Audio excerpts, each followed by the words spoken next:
Itu pasti itu. Maka di sini katakan, wis Muhammad, kul katakan, li'ibadi ya, kepada hamba-hambaku, tapi alladzina amanu, yang beriman saja. Yang beriman saja. Kenapa? Karena ini bahasan tentang bahasan yang tidak enak. Tidak enak. Tidak enaknya gimana? Kenapa ini coba? Perintah untuk yuqimus sholata, menegakkan sholat. Tidak cocok nafsu, wis. Nah iya, Pak. Sekarang saya mau tanya sama sampean.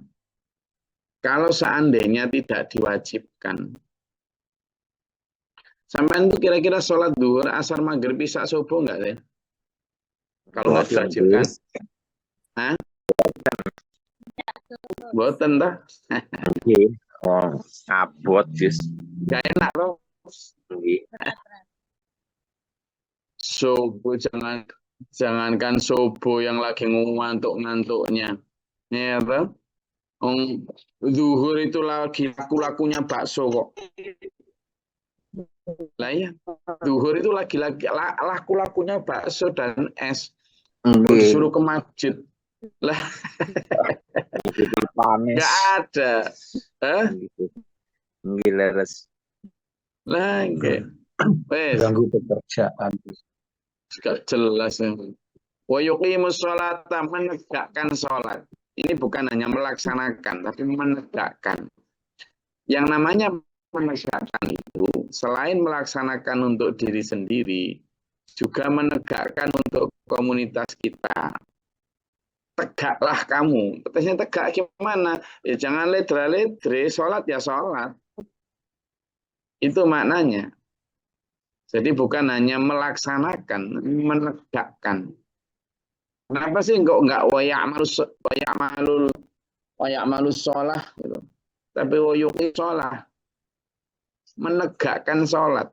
Artinya sholat sebagai sebuah aturan itu harus ditegakkan. Makanya ada perintah tuh, kalau anak-anak kamu tidak mau sholat, pertama ingatin kalau sudah tamyiz atau sudah balik. Ingatkan, tapi kalau nggak mau, boleh kamu pukul. Meskipun mukulnya bukan mukul untuk menyakiti ya. Diceples istilah Jawa. Diceples, tahu diceples? Diceples itu dipukul pakai telapak tangan tapi di pantatnya atau di kakinya gitu. Jadi nggak bahaya. Nggak bahaya juga nggak menyakiti. Hanya sekedar sebagai sebuah warning. Boleh sama Allah. Anakmu yang sudah balik, sudah tamyiz, lalu tidak mau sholat, boleh kamu pukul. Itu pentingnya menegakkan. Jadi bukan hanya melaksanakan untuk diri sendiri. Azan itu termasuk ikhtiar untuk menegakkan sholat. Kalau sholat itu hanya melaksanakan, ya tidak perlu azan, ya laksanakan sendiri, ngapain manggil-manggil orang. Kan gitu. Maka memanggil orang itu adalah ikhtiar dalam konteks menegakkan sholat. Benar, makanya sampean di rumah, kalau ternyata rumahnya itu di sekitar situ ada masjid, pertama sampean menegakkan sholat itu ya sampean yang ngajak diri untuk jamaah ke masjid. Tapi kalau di situ tidak ada masjid, maka sampean menegakkan sholat ya jamaah di rumah sampean. Itu loh. Itu karena ada satu hadis Rasulullah Muhammad SAW bersabda, barang siapa yang 3 orang atau lebih, baik di hutan maupun di kota, lalu tidak melaksanakan sholat berjamaah, maka dia masih punya penyakit munafik. Di hadis lain disebut, maka mereka itu orang-orang yang rusak. Padahal sholat loh ya. Tapi kalau sudah memenuhi jumlah untuk jamaah, lalu tidak jamaah sholat, maka dia masuk golongan munafik. Menegakkan sholat itu harus tegak, benar-benar semangat. Tidak boleh karena malas. Nah, kenapa? Ya karena kalau malas, itu terkena sifat nifak lagi. Orang munafik itu dalam surat Al-Munafikun disebutkan, mereka itu kalau berdiri untuk sholat, berdiri dengan malas, kan gitu. Ya qaumulis sholati qaumuku salah. Jadi nggak hanya sekedar sholat, dulur. Makanya kalimatnya wa yuqimus sholata. Dan hendaknya orang beriman menegakkan sholat. Kembali kepada kewajiban. Lah kenapa kita diwajibkan? Ya karena kalau nggak diwajibkan nggak mungkin mau sholat. Alah, alah, apalagi zaman sekarang. Beratnya untuk menegakkan sholat itu dimulai dari beratnya untuk diri sendiri. Toh. Memaksa diri untuk bangun pada saat ngantuk subuh. Memaksa diri untuk tetap mengambil air wudhu ketika lagi sibuk-sibuknya zuhur. Gitu kan? Memaksa diri juga untuk langsung ambil air wudhu ketika lagi mau persiapan pulang asar. Ya kan? Memaksa diri untuk sholat maghrib ketika baru saja di jalan dari perjalanan pulang ke rumah. Maghrib. Apalagi baru habis mandi, nyampe rumah, enak, gayeng, waktunya nonton Netflix, sinetron, lah kok dipanggil azan. Ya males no, mas bro. Paksa, tegakkan, gitu kan.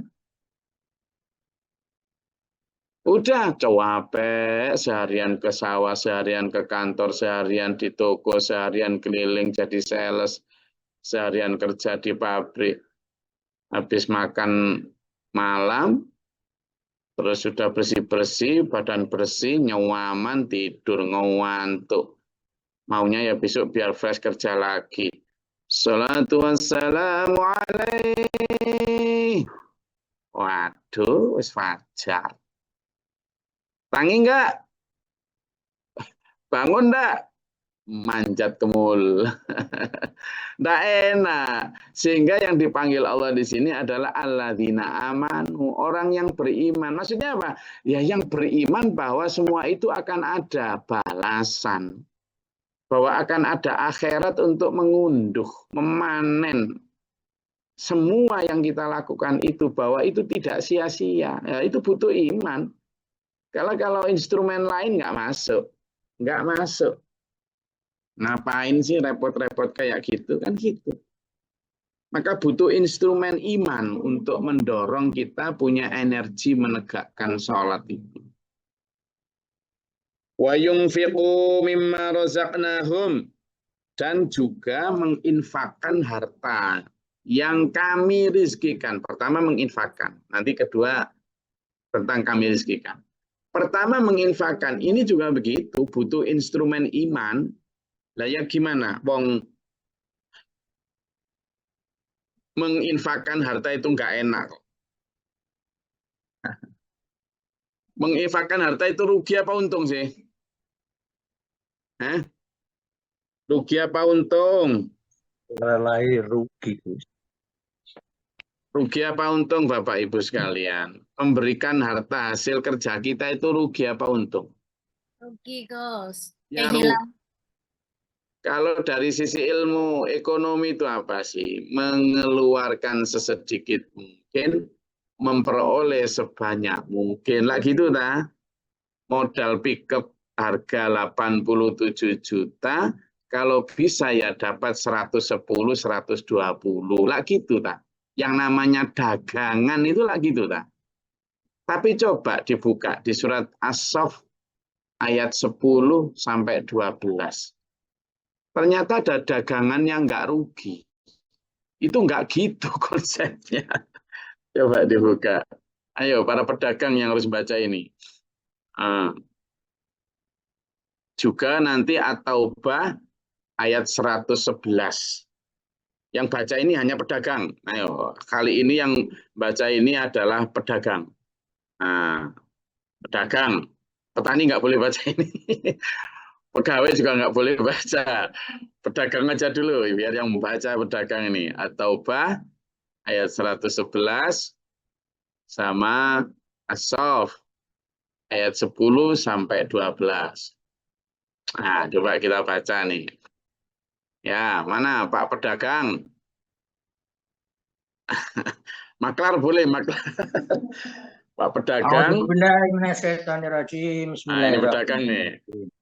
Pak Haji Wahai Abdullah. orang-orang yang beriman, maukah kamu aku tunjukkan suatu perdagangan yang dapat menyelamatkan kamu dari azab yang pedih? Yaitu kamu beriman kepada Allah dan Rasul-Nya dan berjihad di jalan Allah dengan harta dan jiwamu. Itulah yang lebih baik bagi kamu jika kamu mengetahui. Sadaqallahul Oke, itu ayat pertama. Ayat 10 sampai 11. Kamu mau tak dulu gitu kan? Mau tak glory, tak tunjukin dagang yang benar-benar untung, benar-benar bisa menyelamatkan kamu dari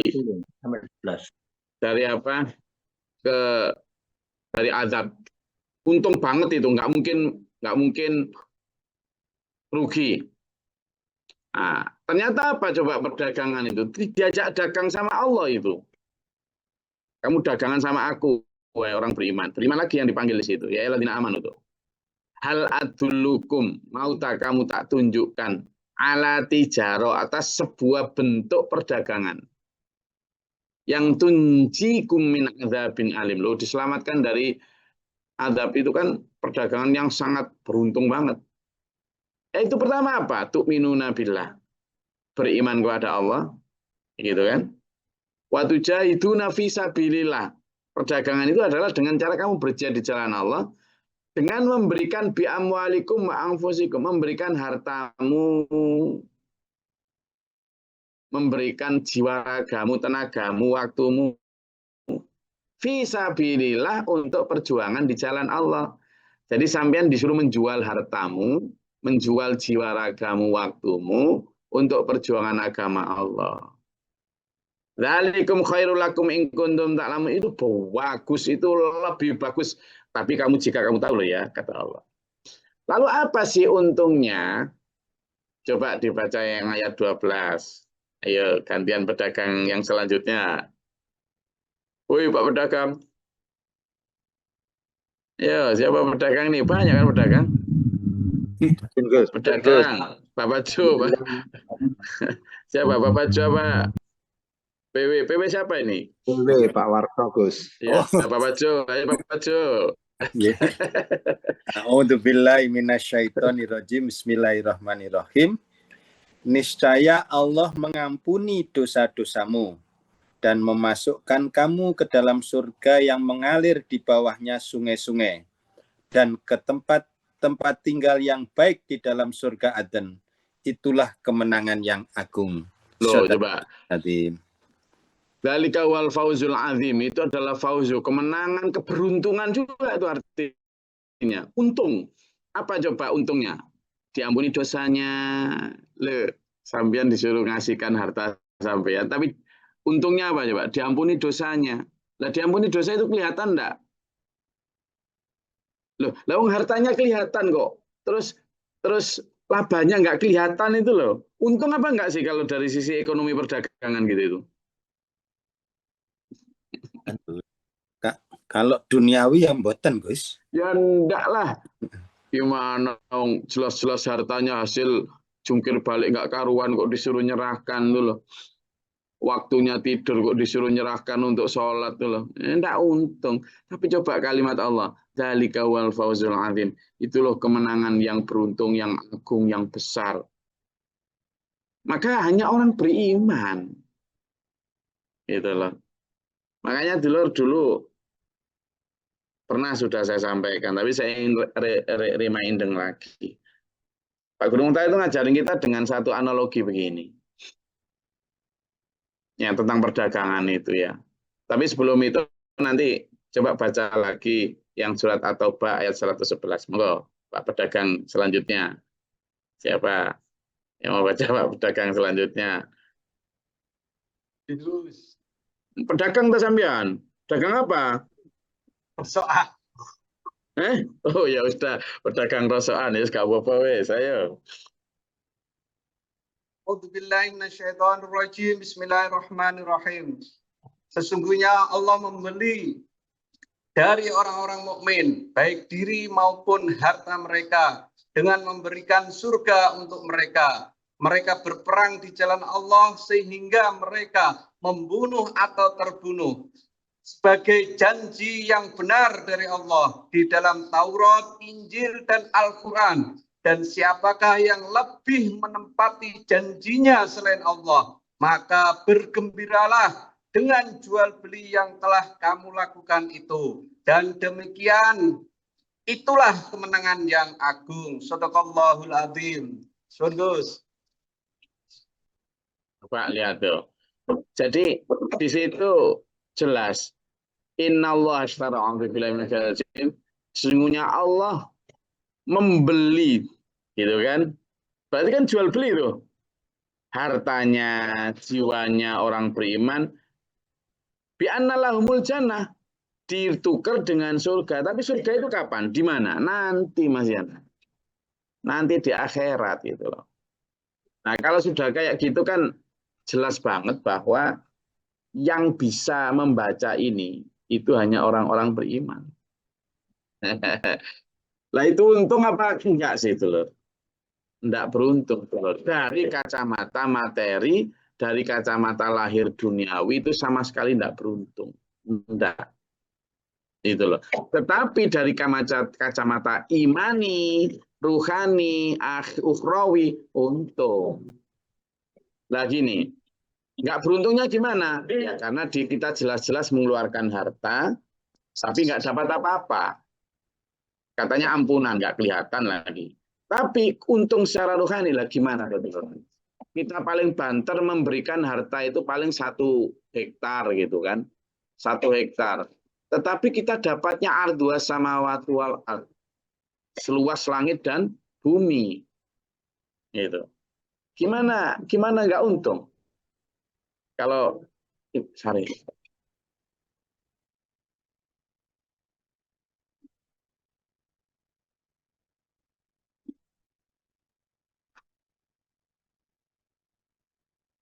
Jadi gimana nggak beruntung kalau seseorang misalnya hanya dengan sholat saja, gitu kan? Lalu kemudian di sana nanti dapat jannatin ardhu asam. Kemudian misalnya mewakafkan tanah 100 meter, ternyata di sana dapat seluas langit dan bumi, ya beruntung banget. Kita hanya memberikan raga yang masih ngileran ini, sakit-sakitan ini, terus diberi raga yang wildanun mukhalladun, muda terus, nggak pakai mati. Ini gitu. Kita hanya memberikan waktu kita yang nggak seberapa, paling 70 tahun dari umur kita ini, terus dikasih waktu yang selamanya. Kita hanya mengorbankan kebebasan yang nggak seberapa ini, sebebas-bebasnya kita di dunia ya tetap dibatasi oleh aturan yang nggak jelas toh. Gitu kan? Lalu di sana dikasih kebebasan yang masa altumuhu. Itu loh. Jadi sangat bebas, sangat luas. Itulah kenapa maka di sini mim wayung fiqhu itu benar-benar hanya orang beriman tuh. Mimma rozaknahum, kembali ke ayat 31 dari surat Ibrahim. Mimma rozaknahum, kamu kok pelit? Kamu kok nggak mau nginfakkan? Itu harfanya siapa? Allah menegur di sini. Mimma rozaknahum. Itu tuh rezeki yang kami berikan kepadamu, bukan milikmu. Kamu bekerja strategi ini, itu hanya caramu saja. Sebenarnya kami yang ngasih kamu itu. Gitu loh. Kami yang ngasih kamu. Bacain di sana.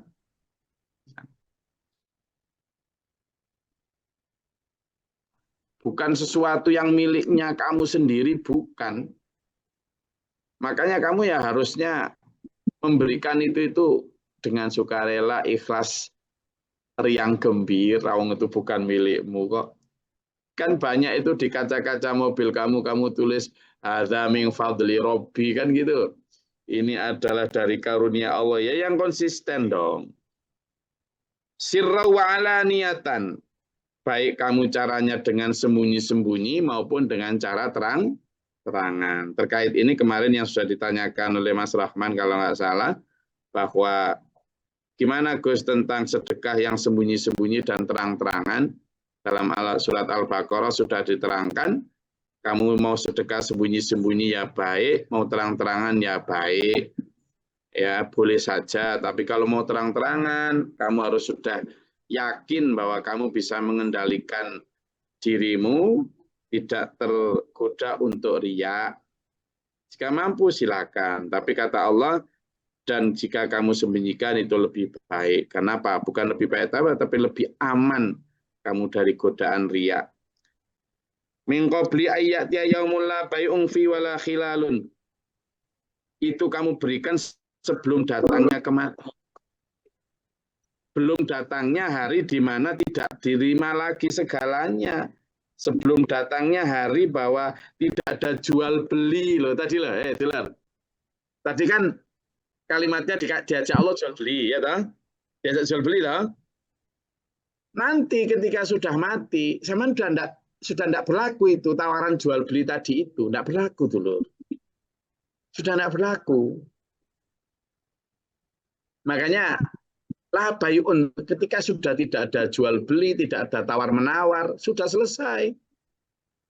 Wala khilal, dan tidak ada pertalian, persahabatannya tidak ada, teman sampean yang kayak dulu mau melindungi zaman tidak ada.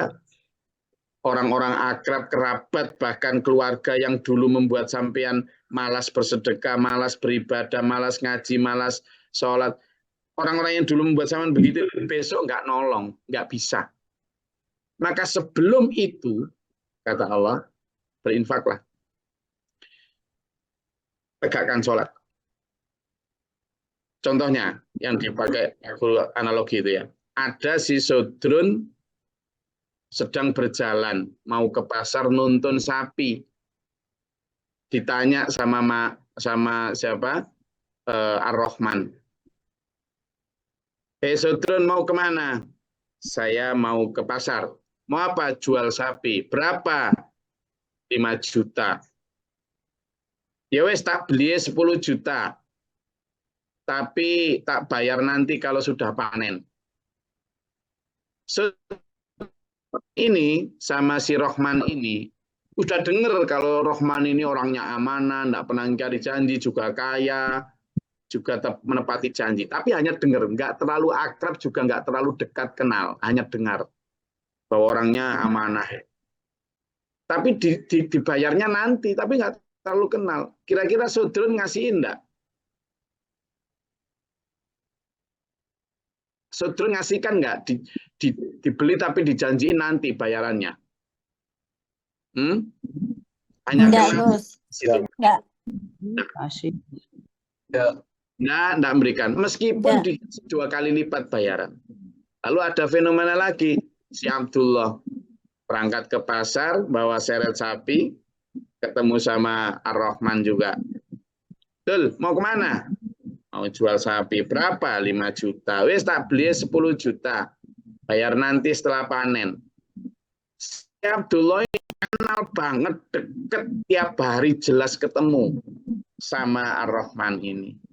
Tahu betul tidak pernah mengingkari janji dan kaya raya. Nggak mungkin mengingkari janji. Diberikan nggak sama Abdullah?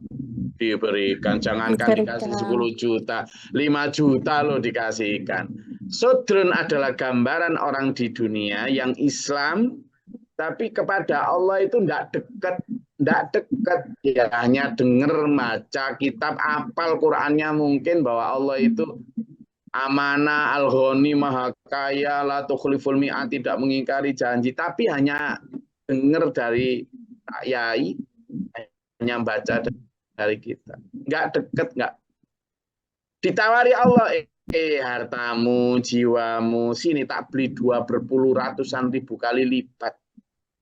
Berikan untuk agama, nanti tak kasih. Tapi nanti bayarannya di akhirat, setelah panen di akhirat. Enggak dikasihin dulu.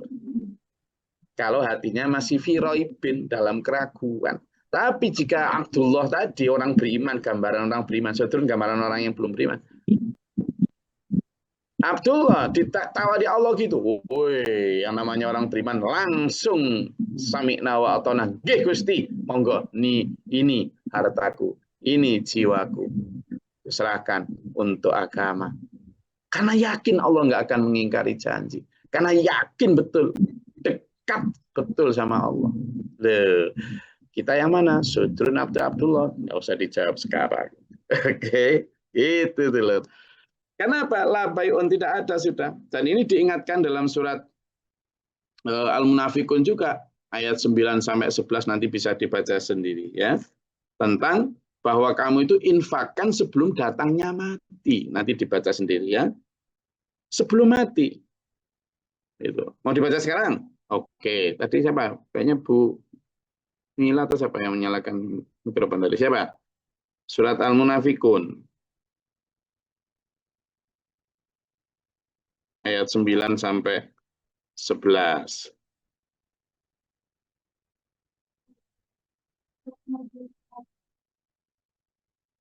Agar kita segera cancut taliwondo, jangan menunda. Sebelum bener loh, sebelum datangnya mati, gitu kan? Coba dilihat, sudah ketemu?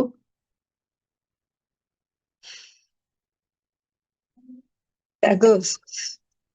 Oke, satu ayat nanti gantian, monggo. Ya. Bismillahirrahmanirrahim. Bismillahirrahmanirrahim. Al-Munafikun ayat 9. Wahai orang-orang yang beriman, janganlah harta bendamu dan anak-anakmu melaikan kamu dari mengingat Allah. Dan barang siapa berbuat demikian, maka mereka itulah orang-orang yang rugi. Sadaqallah. Jadi jangan sampai loh ya, hartamu, anakmu, hartamu itu melalaikan kamu dari ingat dari, karena ya tadi itu, meskipun nanti la khilal, kalau itu sampai membuat kamu tidak taat Allah, nanti nggak bisa nolong loh di akhirat. Oke, ya selanjutnya 10. Enggak. Jenggus. Monggo Bu Mila. Bismillahirrahmanirrahim. Dan belanjakanlah sebagian dari apa yang telah kami berikan kepadamu sebelum datangnya kematian kepada salah seorang di antara kamu. Lalu ia berkata, ya Tuhanku, mengapa engkau tidak menangguhkan kematianku sampai waktu yang dekat, yang menyebabkan aku dapat bersedekah dan aku termasuk orang-orang yang soleh. Shadaqallahul adzim. Oke, itu ayat 10. Ya Allah, ketika keinfakkan hartamu sebelum mati. Nanti kalau kamu sudah mati, nyawa di tenggorokan, kamu baru teriak. Ya Allah, kembalikan aku ke dunia. Ternyata sangguku kurang. Yang sholatku ternyata ya kurang dari sanggup. Aku punya harta di dunia dulu, aku pelit dulu, aku malas. Aku tak balik ke dunia ya Allah. Fa'asaddaqo, aku tak bersedekah ya Allah. Wa aku minas sholihin, dan aku akan menjadi orang yang soleh. Berkumpul dengan orang yang soleh. Tapi apa jawabnya? Tadi Mbak Dwi mau baca, silakan. Ayat 11. A'udzubillahiminasyaitonirrajim. Bismillahirrahmanirrahim. Dan Allah tidak akan menunda kematian seseorang apabila waktu kematiannya telah datang. Dan Allah Maha teliti terhadap apa yang kamu kerjakan. Shadaqallahul adzim. Tangisan orang minta balik ke dunia dikasih kesempatan tidak berlaku ketika nyawa sudah di tenggorokan. Kata Allah, a'udzubillahi minasyaitonirrajim, wala yu'akhirallahu nafsan idza jaa ajaluha. Sudah, ketika ajal sudah datang tidak bisa dimajukan, dimundurkan. Loh, ini juga menjadi sinyal bahwa kalau sudah mati tidak bisa lagi nyambung kecuali 3 perkara kan. Idza mata bunu adama in qata amaluhu illa min salatin. Kalau sudah mati, 3 tok yang bisa nyambung. Bisa ada 1, sedekah jariyah, sedekah yang dijariahkan sebelum mati, itu bisa mengalir terus ke kuburan. Kedua, ilmu yuntafa'u bi, ilmu yang bermanfaat, yang dulu diajarkan ketika hidup, lalu diteladankan. Ada orang yang kemudian menerima, mengamalkan, sama mendapat pahala juga. Yang ketiga, waladin sholihin yad'ulah, yaitu anak soleh yang dulu sampean ajari, sampean teladani jadi soleh, mendoakan sampean. Selain itu tidak bisa, makanya ada batas waktu. Bukan kok terus-terusan nanti setelah mati ada terus, nggak bisa. Semua 3 hal itu pun sampean lakukan ketika belum mati, dan itu bisa nyambung. Ya, Allahul ladzi khalaqas samawati wal arda wa anzala minas sama'i ma'an fa akhraja bihi minas thamarati rizqan lakum wa sakhkhara lakumul fulka litajriya fil bahri bi amri wa sakhkhara lakumul anhar. Saya ingin menunjukkan satu video dulu. Bagaimana ternyata peredaran matahari dan bulan itu, kita itu kalau nggak bersyukur karena pada Allah, kufur kita. Jadi ternyata matahari itu tidak diam dulu. Matahari ternyata bergerak sangat cepat mengitari semesta. Dan kita, bumi ini juga bergerak sangat cepat. Tapi coba lihat, kita nggak kerasa apa-apa. Gitu. Saya ingin tunjukkan ya, satu video tentang bagaimana sesungguhnya, singkat video ini. Video tentang sebenarnya bergeraknya kita, tata surya itu seperti apa. Matahari bukan pusat dari semesta kita. Kita selama ini mengetahui kalau planet-planet mengelilingi matahari. Tapi tahu gak, ternyata pusatnya itu bukan di matahari loh. Kita tahu kalau bulan itu mengorbit bumi, dan bumi mengorbit matahari. Dan ternyata matahari itu juga mengorbit sesuatu loh, yaitu mengorbit Bima Sakti. Matahari membawa kita mengelilingi galaksi dengan kecepatan 8. Nah ini coba.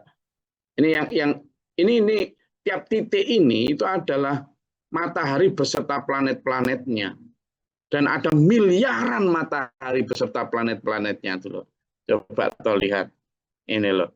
Nah ternyata matahari yang kuning ini matahari, terus yang ini, yang biru ini bumi. Coba garis edarnya. Di sini kan disebut wasakhara samsa wasakhara lakumul fulka litajriya fil bahri wasakhara lakumul anhar wasakhara lakumus syamsa wal qamara da'ibaini, yang tetap beredar pada edarannya.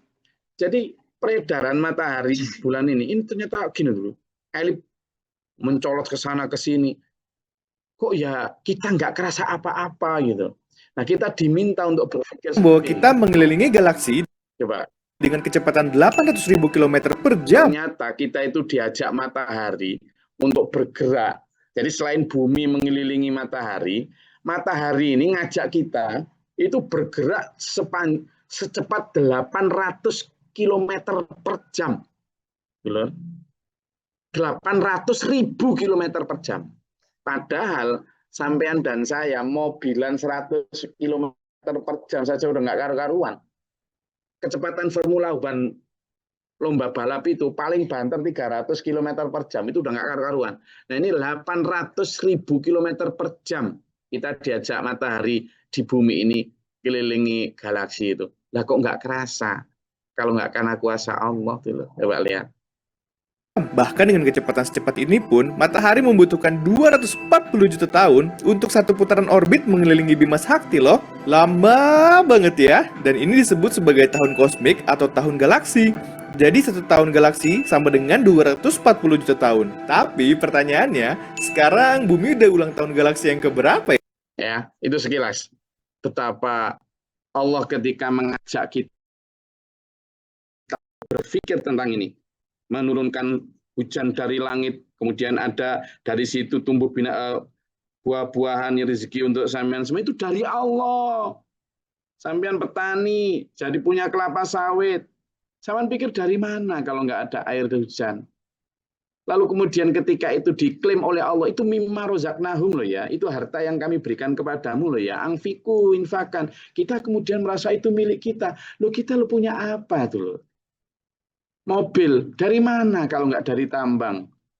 Bahan-bahan untuk bikin mobil. Dan itu di bumi. Makanya Allah berkali-kali mengatakan itu. Wasakhara lakumul anhar, wasakhara lakumul fulka. Menundukkan kamu sungai, lautan, sehingga kamu bisa berlayar di atasnya. Juga matahari dan bulan. Wasakhara lakumul laila wan nahar, siang dan malam, pergantian tadi. Itu semua Allah. Wa atakum min kulli ma sa'altumuhu. Kamu juga sudah minta ini dikasih, minta itu dikasih sama Allah. Minta gratis oksigen dikasih. Ya Allah. Tapi wa in ta'uddu ni'matallahi la tuhsuha. Jika kamu menghitung nikmat Allah tidak cukup. Terakhir sebelum kita akhiri kajian kita dulu. Mana? Ada gelas Pak Aziz. Pak Guru Muhtadus sering ngajarin saya gini. Betapa kita hanya untuk mensyukuri satu bab saja ya, satu bab ini. Syukur satu bab, tapi itu bab itu pun misalnya syukur tentang kesehatan kita. Ini sama di tangan saya nih. Beliau sering ngasih ini, organ tubuh kita ini. Kalau saya megang gelas ini, itu kan karena jari-jari saya bisa saya tekuk. Loh, ternyata ada pengusaha di Gresik itu yang tangannya ini tidak bisa digerakkan, jempolnya tok. Terus sama dokter, oke bisa itu. Tapi operasi bayar 1 miliar, jempolnya tok. Lah kalau kita punya 5, berarti ada 5 miliar yang harus kita syukuri dari keuangan. Tapi kalau kita kemudian bisa megang, tapi kemudian siku ini tidak bisa nekuk, tidak bisa ke mulut. Lah kita kalau siku ini berapa miliar lagi? Lah ini aja belum bersyukur dosa. Dosa. Dalam hadis Nabi ada 360 sel persendian manusia yang wajib disyukuri. Makanya Ibrahim ayat 7 menyatakan a'udzubillahi minasyaitonirrajim la in syakartum la azidannakum wa la in kafartum inna adzabi lasyadid. Sungguh jika kamu mensyukuri nikmatku aku akan tambah, tapi jika kamu kufur siksaku sangat pedih. Kita kurang bersyukur tuh loh. Kita bisa duduk karena apa ini? Tulang belakang kita bagus. Yusafid, karena ketika jatuh, sekarang kalau misalnya duduk sedikit sebentar aja sewakit. Saya nggak mentolok. Saya makanya banyak bersyukur setelah kejadian ya Gus Kau itu kadang membekas ke kita betapa sangat pentingnya syukur. Okay? Karena seandainya kita hitung la tuhsuha, tidak akan mampu menghitungnya saking banyaknya. Innal insana la dzalumun kafar, tapi kebanyakan manusia itu zalim dan sangat kufur nikmat. Misi pengen ini, pengen itu, kurang terus manusia. Maka kajian ini dulu menyadarkan kita bahwa sebenarnya sudah banyak nikmat yang kita terima. Ayo banyak bersyukur supaya hati kita tenang. Ada yang mau disampaikan? Silakan.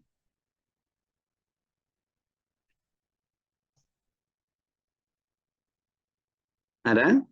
Siapa Bu Dwi Haryani? Siapa tadi yang nyalakan mikrofon?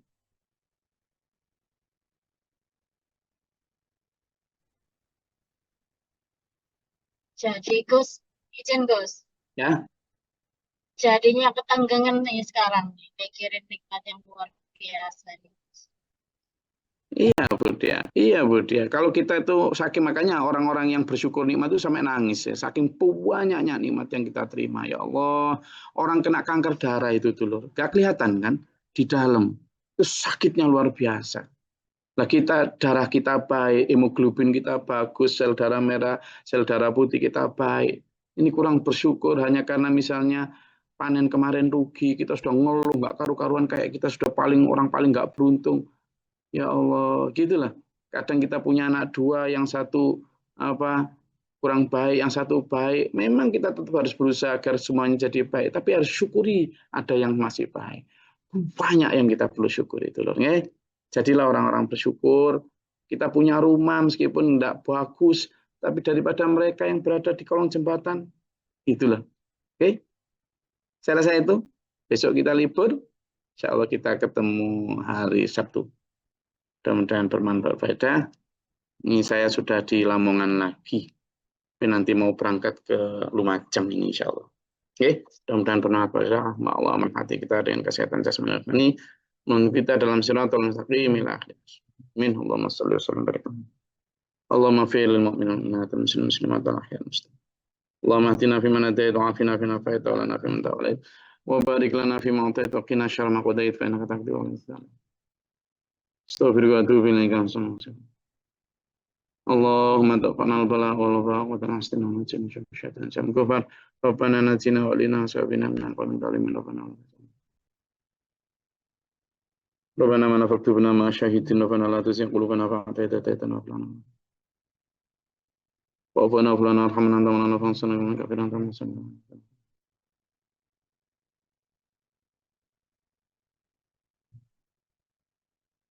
ربي أعوذ بك من همزات الشياطين وأعوذ بك ربي يحضرون اللهم تعالى لنا برحمتك اللهم أنزل علينا الرحمة والبركة.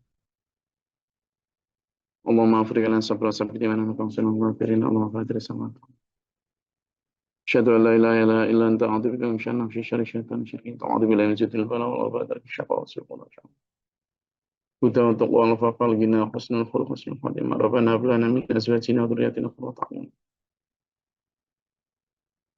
ربنا اتنا في الدنيا حسنة وفي الآخرة حسنة وقنا عذاب النار وفي الليل والآخرة ولا زيادة ولا إنك أنت السميع العليم. من الله لم يدرس في الدار مسلم بالبدن الله كل شيء قدير. سبحان ربك رب العزة عما يصفون وسلام على المرسلين Alhamdulillahirrahmanirrahim. Assalamualaikum warahmatullahi wabarakatuh. Allahumma rahamna bil Qur'an waj'alhu lana imaman wa nuran wa hudan wa rahmah.